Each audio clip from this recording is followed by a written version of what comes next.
friends, and welcome to the weekly press briefing. But before that, we have a special briefing for you on Vice President's forthcoming visits to Morocco and Tunisia. To brief you on these two very important visits, I have with me Secretary Economic Relations, Shri Amar Sinha, Shri Satbir Singh, who's our Joint Secretary, West Asia and North Africa, and we are expecting Anshuman Gaur, the OSD to the Vice President, to join us shortly. Secretary ER will give you a broad opening statement, which would set the tone for for you to understand these two visits, and after that he'll be open to taking questions on the specific visits by the VP to these two countries. With that, the floor is Secretary ER's. I believe you have to go for the Africa Day celebration in ICCR, so it's up to you. Well, good afternoon. Welcome to our weekly briefing. Today, of course, we also have to announce that Vice President Hamid Ansari and his wife, Srimati Salma Ansari, along with the delegation, which includes MOS Fertilizer and Chemicals, and 4 members of Parliament, would be visiting both Morocco and Tunisia. Morocco segment is basically 30th, 31st and 1st of June, and 2nd and 3rd he will be in Tunisia. This, as you would notice, we have chosen these two because these two are, of course, great examples of democracy which have adjusted to our post-Arab Spring situation in the region and have been close partners historically for India. This is, I would say, this is the time for Africa. He will set the ball rolling, and this is a follow-up. A series of visits have been planned, and this is the first follow-up of the high-level India-Africa summit that we held last October. Where, of course, the King of Morocco himself had come for, I think, a week, and of course, Tunisia was represented by a minister. I need not go into the history, which I'm sure we can give you out in a written next thing, but this is also the 50th year anniversary when we recognized the independence of Morocco, actually in 1956. And a visit is happening after a long time, 16, 17 years now. Prime Minister had visited in 1999. Of course, at the level of Vice President, it's happening after 50 years. So there's a great excitement, the feedback that we have got from these countries, but they're really looking forward. All these countries are extremely important in the context of the regional developments, what is happening in terrorism. So these are our key partners. There are key partners both in our food security, because as you know that there's tremendous dependence on phosphatic fertilizers in India, and in both these countries we have investments, and both are private sector. One is, of course, in Morocco it is I think Jambal Fertilizers and Tata Chemicals, which have a plant of 500,000 tons, which we buy back the phosphoric acid here. And similarly in Tunisia we have I think, which has invested. So that will be one of the key, and Coromandel have invested there jointly, and there are some other investments also. Our car and truck manufacturers are looking at it, this as a very prospective market. Among the issues that we'll be discussing, besides regional issues and how to strengthen our outreach to Africa generally, also Morocco wants to posits itself as a gateway to the Francophone Africa. So that is one of the key issues why Vice President decided to go there. Vice President also had, if I'm not mistaken, he has served there. In 1965 and 66 he had served there as a diplomat.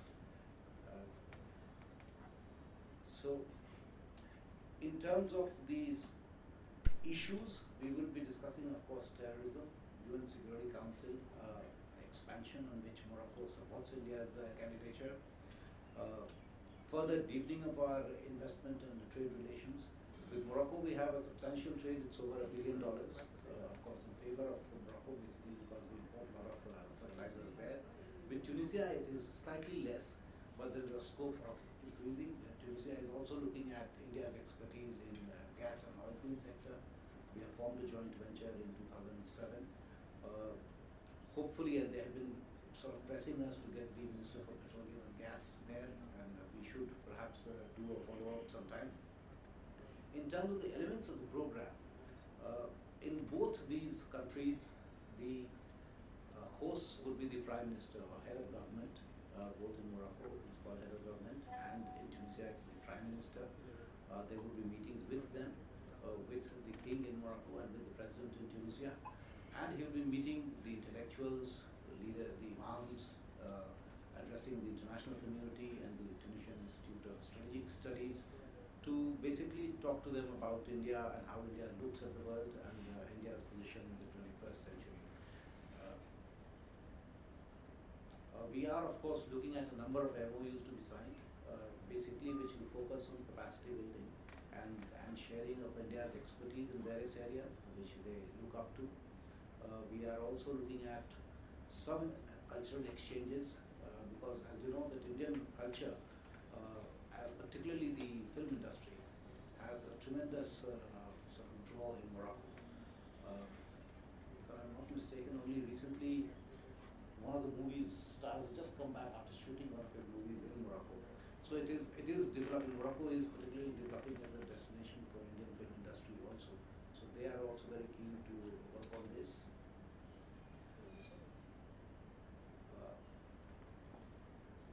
And of course, we are looking at also MOUs in information technology, education, communication technology, and Tunisia, interestingly, is also interested in having to learn from the handicraft sector, how to revive their own handicraft sector. They wish to do that. Between these two countries, as you know, Morocco has been, of course, completely sort of insulated from what happened in the region in terms of the ISIS influence and radicalization. Tunisia has, unfortunately, due to its geography, has suffered major attacks. So as both as a mark of solidarity, we are going to the Bardo Museum also, which was under attack last year, as you remember.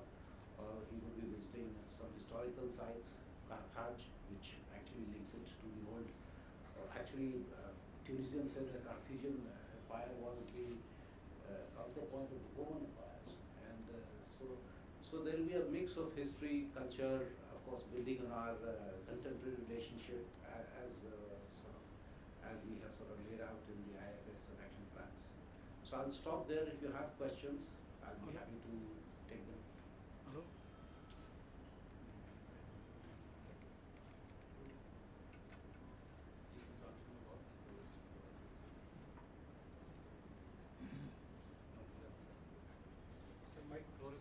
Now open to questions on the Vice President's visit. This is not my start of my weekly press briefing.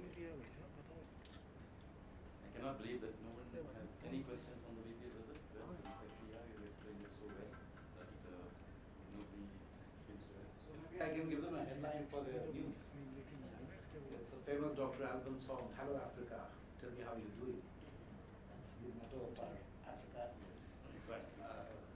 In fact, next couple of months, I guess I'll have to keep coming back to them. There would be, I don't want to reveal it now, but there would be a series of visits to Africa. There would be at least 6 or 7 more.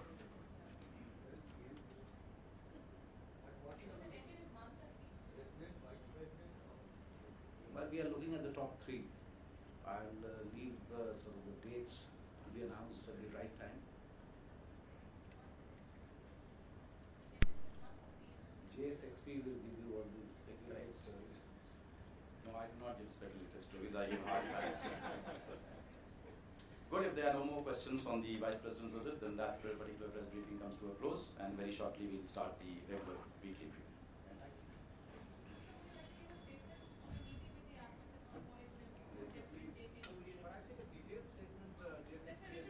I already issued a statement yesterday, as you know very well. No, I gave an on-camera statement also. Very nice.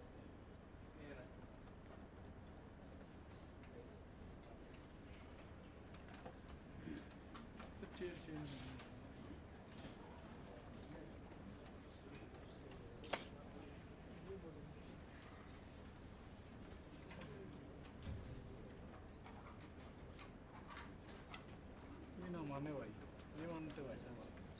Okay, we now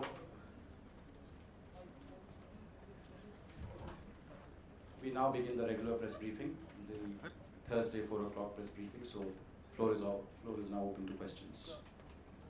Aditya Hall.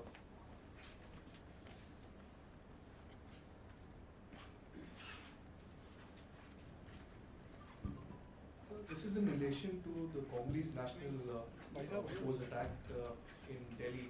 Now a video has emerged from Congo of 3 Indian shopkeepers who have been attacked. Now, has there been any, has the Indian government approached the authorities there and any security bonding for the Indian national? Yes, it has come to our notice of our mission in Kinshasa that some Indian establishments and shops in the commercial areas were attacked on May 23 and May 25 as a reaction perhaps to the killing of a Congolese national in New Delhi last Friday. It has also been reported that there were some gunshots fired, injuring a couple of Indians living in the area. Our ambassador took up the matter immediately with the Congolese Ministry of Foreign Affairs. A note verbal was issued to the Ministry of Foreign Affairs with a copy to the Ministry of Interior and the police authorities to ensure safety of life and property of all Indians residing there. It was reported that by the end of yesterday, things had calmed down with no further untoward incident. There was police presence in the commercial areas where Indians have their shops and establishments. In a message to the Indian community, our mission, while informing them about the request to the Congolese authorities for deployment of police to secure the life and property of all Indians, did advise them to exercise caution and to remain calm. I would also like to add that India's relationship with the Democratic Republic of Congo goes back to many years. In the initial years after the formation of the Congolese Republic, Gurkha soldiers were posted there. Many Indians stay in Congo and view the country as their second home.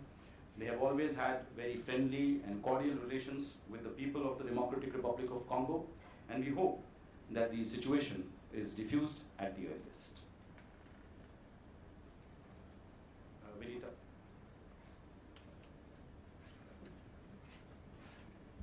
Because we saw some of the African ambassadors yesterday making a statement that they would advise their governments not to send their students there. How would the government get to it? I would say that it would be unfortunate if a few isolated cases are generalized to portray a climate of insecurity for African students. It is also not right to characterize criminal acts as being racially motivated.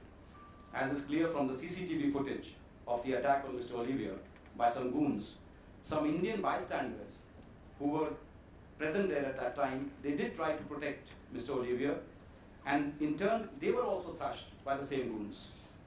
So as I mentioned in my remarks yesterday, thousands of African students continue to benefit from the Indian education system without any issues. We are committed to work closely with the African diplomatic as well as student communities to ensure full safety and security of all African students in India. External Affairs Minister Srimati Sushma Swaraj is personally monitoring this matter. We are also instituting a practice of regular interactions with the Africans head of missions. Our Minister of State, General V.K. Singh, will also do an outreach with the African student community. I would like to reiterate that India remains open to our brothers and sisters from Africa, and there is no cause for undue concern. Manish. Sir, is there any update on Vijay Mallya and Lalit Modi for their extradition? Insofar as Mr. Vijay Mallya is concerned, we continue to await the advice from the Enforcement Directorate. But on Lalit Modi, there has been some fresh developments. The Enforcement Directorate has sent us an extradition request. It is currently being examined by our legal experts. Once we make sure that it is in good shape, we will send it to the UK side for consideration.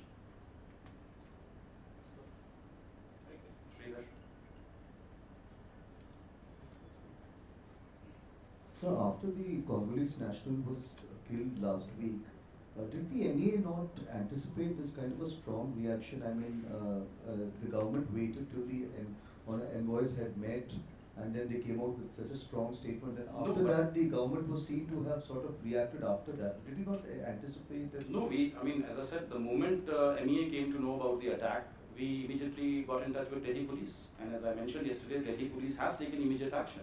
We have identified the 3 culprits 2 have already been arrested, and 1 is on the run. And one of the culprits was a known history sheeter. So it's not as if that we did not. I think they. My question is that was any attempt made to establish contact with the embassies and sort of convince the ambassadors that this was the case involving a Congolese national, and contact was established with the Congolese embassy. Absolutely. And in fact, our ambassador in Kinshasa also immediately established contact with the Ministry of Foreign Affairs and conveyed our condolences on the unfortunate demise of Mr. Olivier, and and also conveyed the steps that the Delhi police were taking to ensure justice for him. At the back there. Is there any update on the repayment of oil dues to Iran? No, as I already, as you know, Prime Minister has just returned from a very successful bilateral trip to Iran. Some part payment has already been made, and the remaining payments are also in the pipeline, subject to the establishment of banking channels in Europe. Yeah. Tripti. Mr. Suru, thank you. Bodies of 2 Indian climbers from West Bengal have been found on Everest death zone. And I was wondering, it's the Nepalese Tourism Ministry has been quoted by a German news agency as saying that it's on such a high and a very treacherous terrain that it's difficult to bring the bodies back. So I was wondering if their families can get the bodies back. As I said, I have no information on this. I will try to find out. Yeah. Maha.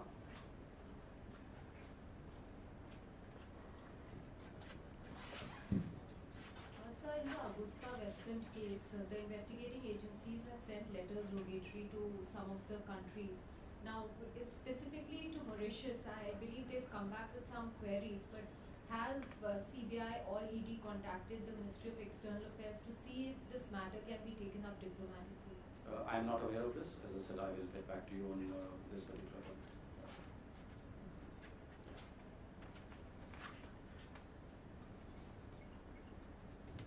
So the Taliban has appointed a new chief. I was wondering if the MEA has a reaction on that?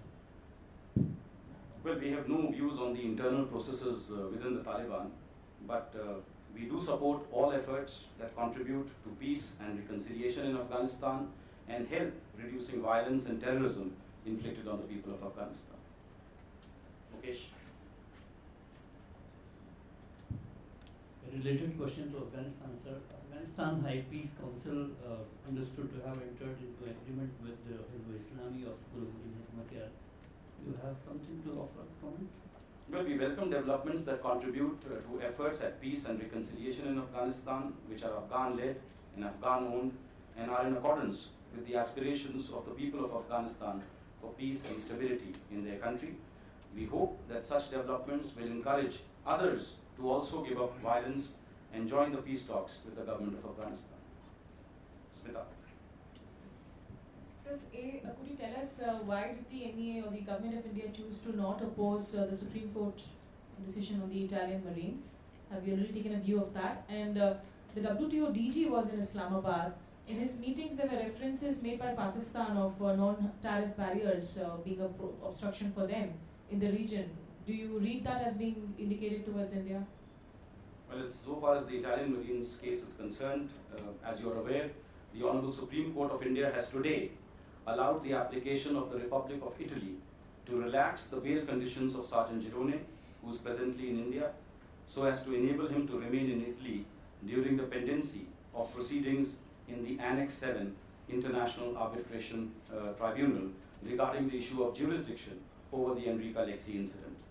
It may be recalled that the Annex 7 Tribunal, in its order dated 29th April 2016, had directed both India and Italy to cooperate, including in proceedings before the Supreme Court, to achieve such relaxation. Pursuant to this order, Italy approached the Supreme Court on the 23rd of May 2016, seeking implementation of the tribunal's order.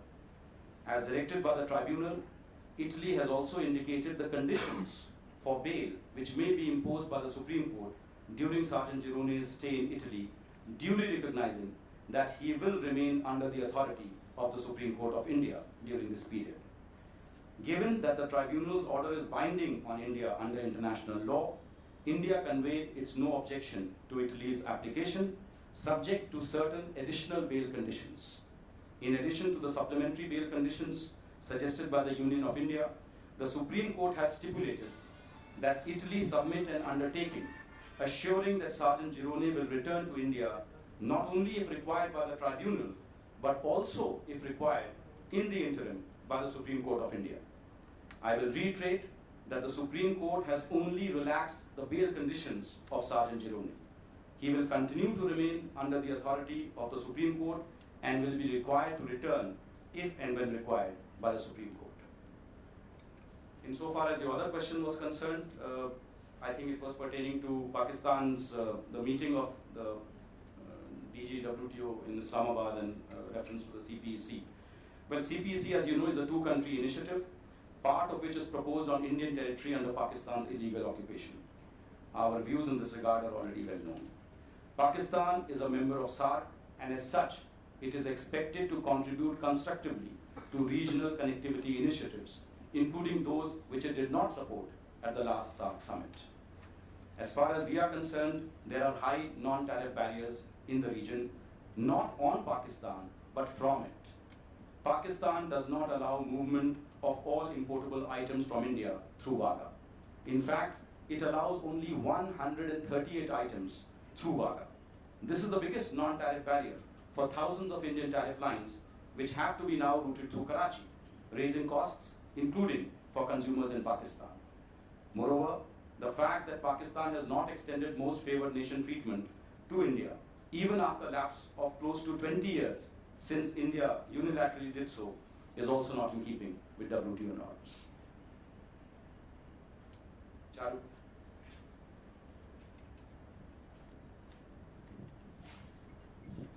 Returning to the African situation, given the fact that the VP is visiting Africa and we're expecting a series of high-level visits to Africa in the coming few weeks and months, how much has this recent incident and the concerns raised by the African diplomatic community here made, what kind of impact do we anticipate that to have in terms of the discussions that we are expected to need face when we visit there, and what are the kind of reassurances that we feel we need to give in order to emphasize, as you did already, that we remain open? Well, certainly, I will not deny that this incident has not had any impact. The fact that the African HOMs were forced to issue a statement shows that there was a depth of concern on their part. But at the same time, we have also showed our credentials as a country which is welcoming to foreigners, which is especially welcoming to African students by taking swift action, by having immediate meetings of Secretary Economic Relations and MOSVK with the African HOMs, which has assuaged their concerns, and as a result, you know very well, the African HOMs are attending the ICCR Africa Day annual event. So my sense is that things are back on track. We will, of course, continuously monitor the situation. A regular interaction mechanism for African HOMs with the Indian Foreign Ministry leadership has been instituted so that we can nip in the bud any issues that may crop up in the future. And I think there is understanding on both sides that this is a relationship that needs to be preserved, that needs to be strengthened, and we should not allow us to be deterred by some unfortunate incidents.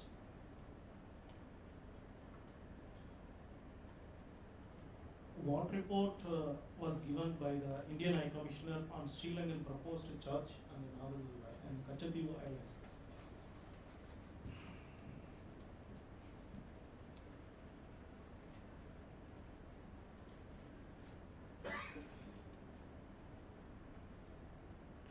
The St. Anthony's Church in Kachativu Island is believed to have been built in 1905 and being in a dilapidated state is repaired every year for the annual Kachativu festival in February-March. We understand that a new church is planned to be constructed adjoining the existing St. Anthony's Church.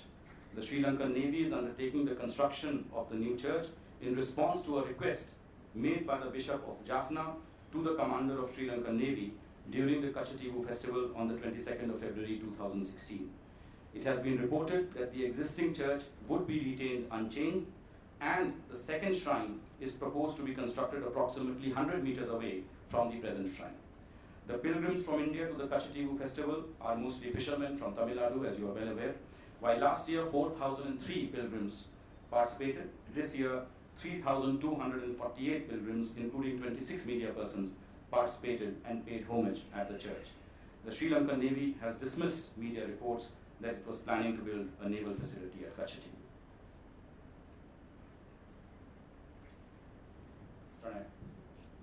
Recently, a lady paramedic and her infant son was killed in an attack in Libya. How many Indians are still there in Libya, and what the government of India is doing in this case? Well, as you know, we have now imposed a ban on Indians traveling to Libya. The ban has been imposed in view of the fragile security situation prevailing in Libya. There have been incidents of deaths, kidnappings, and missing Indians. The step has been taken after much deliberation in the interest of safety and security of Indian nationals. The ban has been imposed after undertaking evacuation of Indian nationals by the Government of India since July 2014 and issue of as many as 18 travel advisories by a mission in Tripoli and by MEA advising Indian nationals to return to India. Some Indian nationals who were evacuated at government cost, in fact, have returned to Libya, risking their lives. So presently, we believe there are close to 1,500 Indians still in Libya.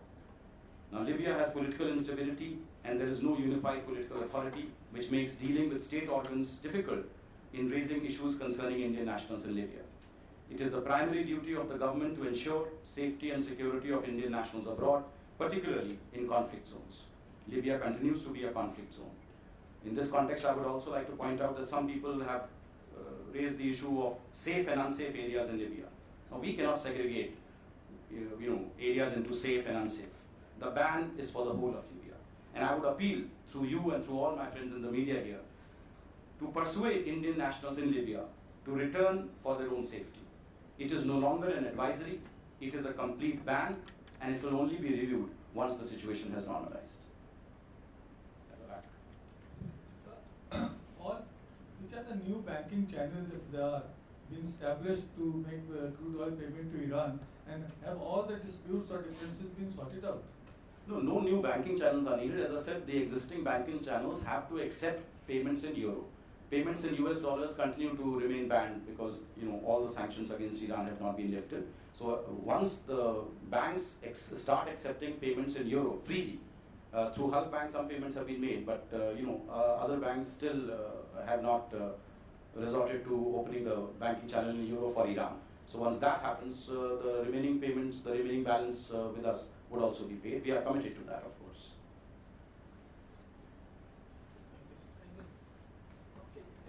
Okay, that concludes the press briefing. Thank you all.